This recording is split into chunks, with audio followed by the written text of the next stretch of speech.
Hello and welcome to my channel. Today is Monday and that means it's time for True Crime Tales. Got the mic, sorry, I always forget to put the mic over here. We've got a content warning, graphic crime scenes, graphic crimes, bad guys, rape, murder, child abuse, all that stuff is in here. So, as always, if you're squeamish or you don't like graphic descriptions, this is not the channel for you. That being said, let's get started. Danny Harold Rolling, known as the Gainesville Ripper, was an American serial killer who murdered 5 college students in Gainesville, Florida, over 4 days in August 1990. He later confessed to raping several of his victims, committing a triple homicide in his home city of Shreveport, Louisiana, and attempting to murder his father in May of 1990. In total, Rolling confessed to killing 8 people. He was sentenced to death for the 5 Gainesville murders in 1994. He was executed by lethal injection in 2006. His killing spree inspired the slasher film franchise Scream. Danny Rolling was one of 2 sons born in Shreveport, Louisiana, to James Harold Rolling and Claudia Beatrice, who were originally from Columbus, Georgia. James was a Korean War veteran in the U.S. Navy and a Shreveport police officer. He often abused his wife and sons for frivolous things, such as breathing in a way that displeased him. Sounds like my ex-husband. He also told his son that he was unwanted from birth. Sounds like my half-sister. In one incident, Rolling's mother went to the hospital after claiming her husband tried to make her cut herself with a razor blade. James once pinned Rolling to the ground, handcuffed him, and had police take his son away because he was embarrassed by him. In another story, Rolling had a dog, but James beat the dog so often that it died in his son's arms.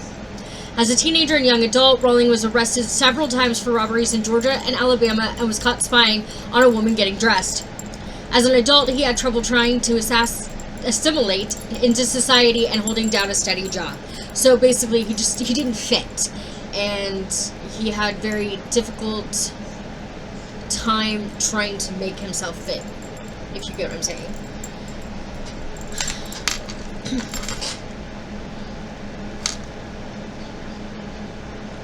At one point, Rolling worked as a waiter at Pancho's restaurant in Bossier City, Louisiana. In August 1990, Rolling murdered 5 students, 1 from Santa Fe College and 4 from the University of Florida, during a burglary and robbery spree in Gainesville, Florida. He mutilated his victims' bodies, decapitating 1. He then posed them, sometimes using mirrors. What's with mirrors? Is that like, why is there almost always mirrors involved when you're, In the early morning hours, Rolling broke into the apartment shared by 2 university freshmen, 18-year-old Sonia Larson and 17-year-old Christina Powell. Finding Powell asleep on the downstairs couch, he stood over her briefly but did not wake her up, choosing instead to go to the upstairs bedroom where Larson was also asleep. Rolling murdered Sonia, first taping her mouth shut to stifle her screams, and then stabbing her to death with a kabar knife. I could not find an image of that, and honestly, my search history is probably very questionable to my little FBI guy that lives in my webcam. But I could not find a picture of this, so if anybody finds it and you put it in the comments, let me know, please. Like, I could not find an accurate image of this thing, and it was like, everything I searched, it was always something different. So, yeah, I would really like to know what that looks like. Rolling then went back downstairs, taped Christina's mouth shut, bound her wrists together behind her back, and threatened her with a knife as he cut her clothes off. He then raped her and forced her face down onto the floor, where he killed her by stabbing her 5 times in the back.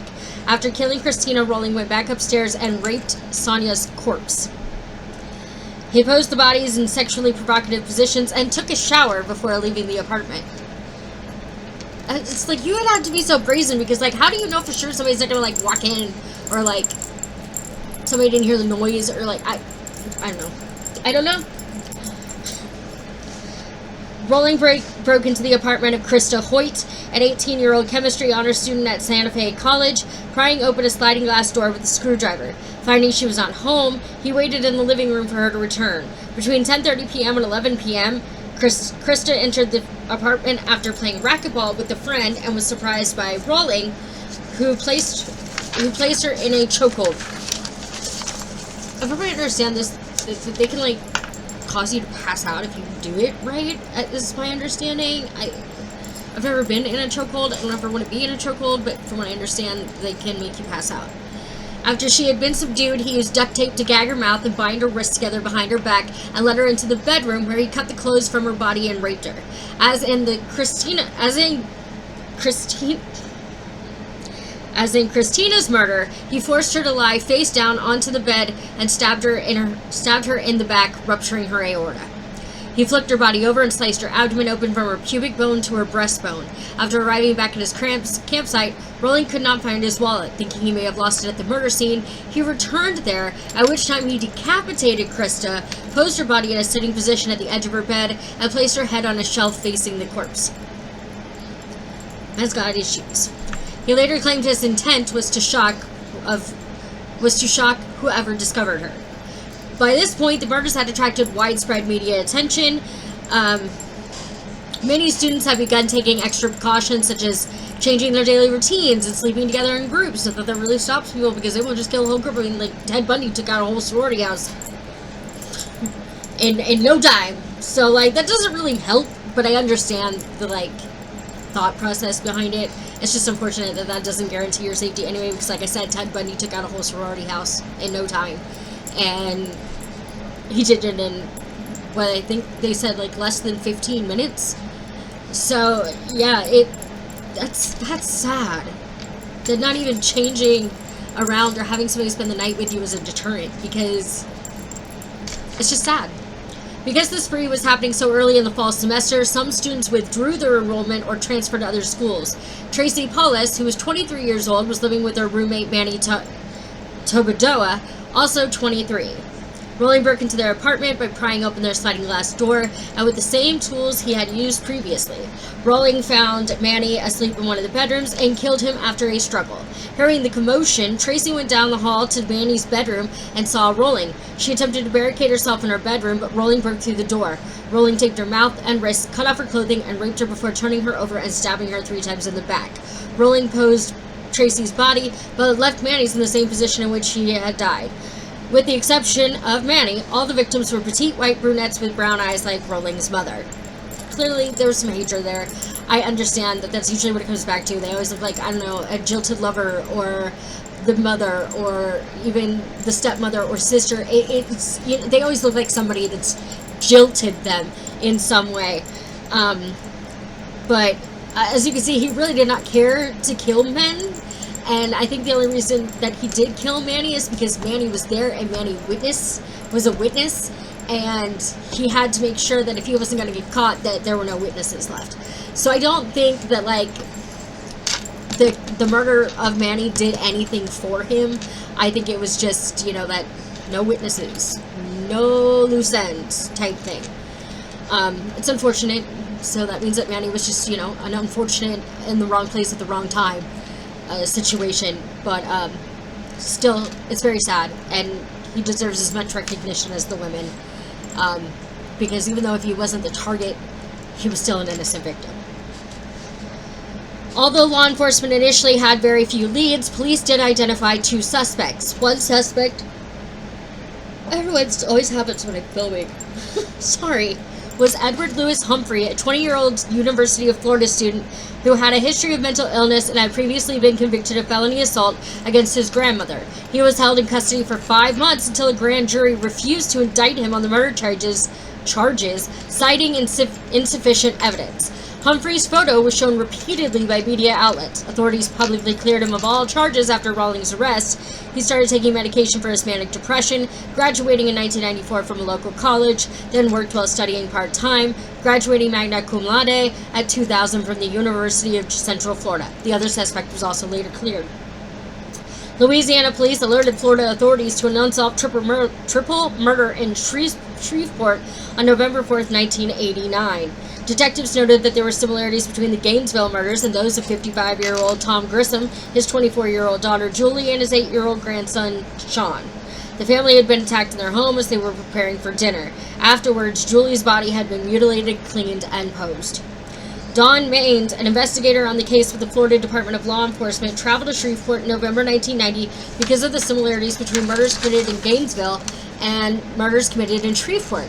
These included posing of the victims, tape residue on the victims' bodies, and vinegar used to cleanse the bodies. You know, I've heard people using like serial killers using like bleach to clean bodies, but vinegar. Would that even do anything? Maine said they tested the body fluids from the perpetrator in Shreveport and found that this person also had type B blood.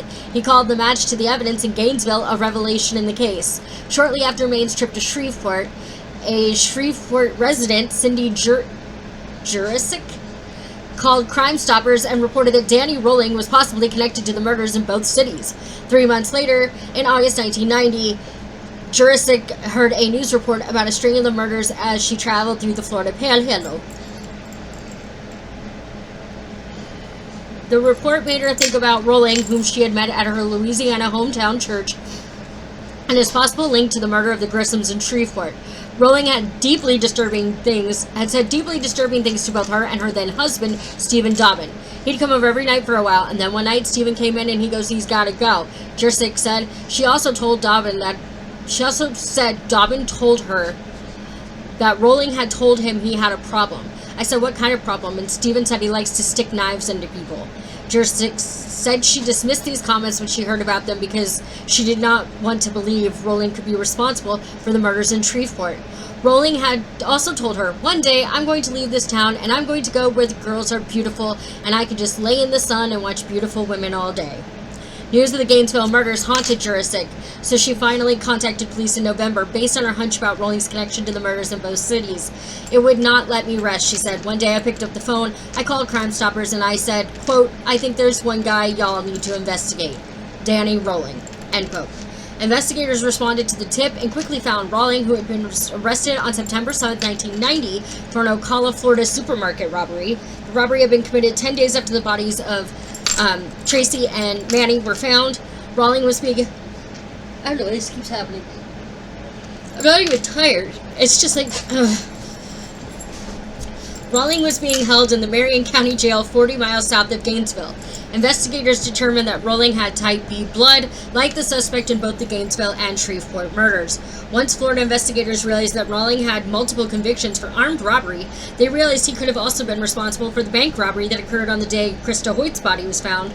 They returned to the evidence locker where the gun, screwdriver, bag of money, and cassette player had been stored and listened to the tape. They also found tools matching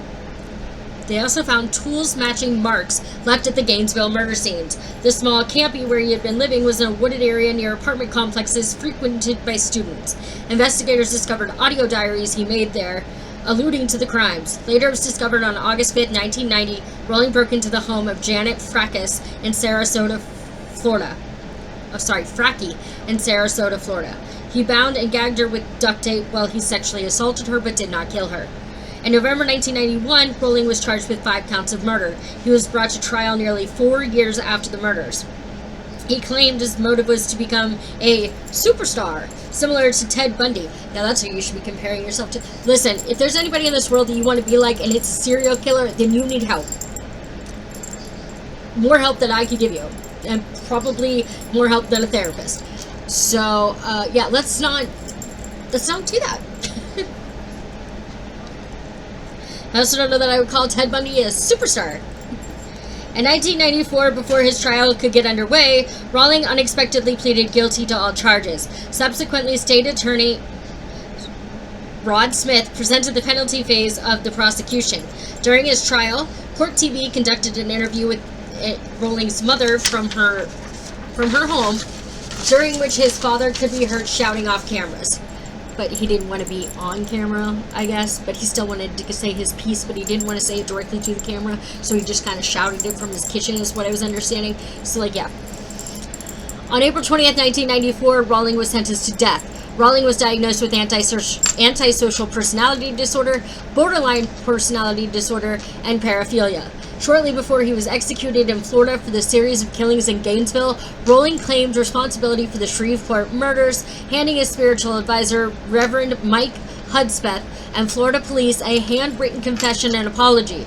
Rolling had a last meal of lobster tail. He sang a gospel hymn, but made no statement immediately before his execution, which was witnessed by many of his victims' relatives. Rolling was executed by lethal injection at Florida State Prison on October 25, 2006, after the U.S. Supreme Court rejected a last-ditch appeal. He was pronounced dead at 6:13 p.m. And that's the sad and disturbing story of Danny Rowling. Like I said, I feel for all the victims, I feel for all their families. It's just really one of those things, where like, wrong place, wrong time. But yeah, let me know what you guys think. Drop some suggestions down in the comment box for who you want to see me talk about.